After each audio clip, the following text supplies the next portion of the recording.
Bonjour, c'est Aurélie Guéry, diététicienne nutritionniste. Aujourd'hui, je vous donne 10 habitudes à prendre le soir pour mincir.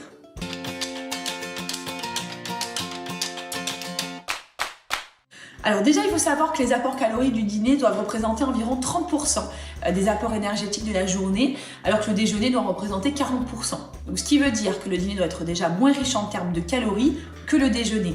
Et c'est pas uniquement dans le but de mincir, c'est une habitude à prendre tout le temps. Et ça semble assez logique aussi, vu que la plus grande activité, autant physique qu'intellectuelle, elle est concentrée quand même dans la journée, en tout cas pour la majorité d'entre nous.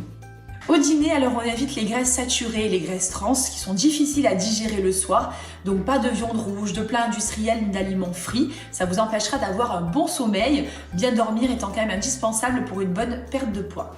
Pour éviter de prendre la rétention d'eau et de vous sentir gonflé au réveil le lendemain, ne consommez pas aussi d'aliments trop salés au dîner tels que la charcuterie et le fromage. Les aliments trop sucrés aussi sont aussi à bannir le soir, surtout les gâteaux, les biscuits, crème dessert. Gras et sucrés, ils seront quand même plus facilement stockés sous forme de graisse dans l'organisme, car on dépense évidemment peu d'énergie après le dîner.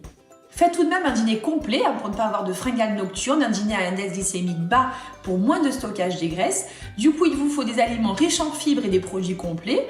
Les légumes doivent représenter la moitié de votre assiette, une bonne dose de fibres pour bien vous caler avec peu de calories. Faites plutôt aussi des dîners végétariens. Déjà, ça vous permet de diminuer votre consommation de protéines animales de la journée. Un dîner végétarien, c'est un dîner composé de céréales complètes et de légumineuses, ou un mélange des deux.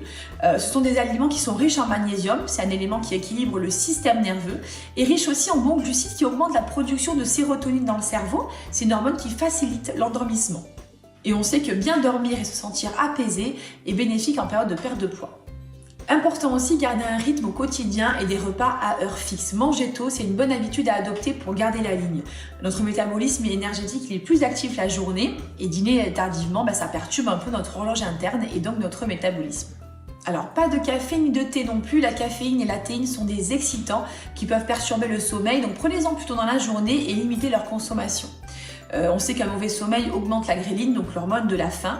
Alors préférez une tisane aux plantes qui aide à mieux dormir, à base de tilleul, de passiflore, de verveine, de camomille. Et de plus, ça vous permettra d'augmenter votre apport hydrique bénéfique pour la perte de rétention d'eau. Évitez aussi de boire de l'alcool le soir si vous voulez mincir. Gardez quelques verres pour le week-end plutôt, parce que l'assimilation de l'éthanol qui est présent dans les boissons alcoolisées favorise le stockage des graisses. Alors certains soirs, faites aussi des dîners légers, juste une soupe par exemple, une salade de crudité ou juste un yaourt. Le dimanche soir par exemple, après les repas plus copieux du week-end. Alors ça va permettre de rétablir votre balance énergétique et surtout aussi vous sentirez plus légère et motivée dès le lundi matin pour reprendre vos bonnes habitudes. Voilà, j'espère que tous ces conseils vous seront utiles. Je vous dis à très bientôt.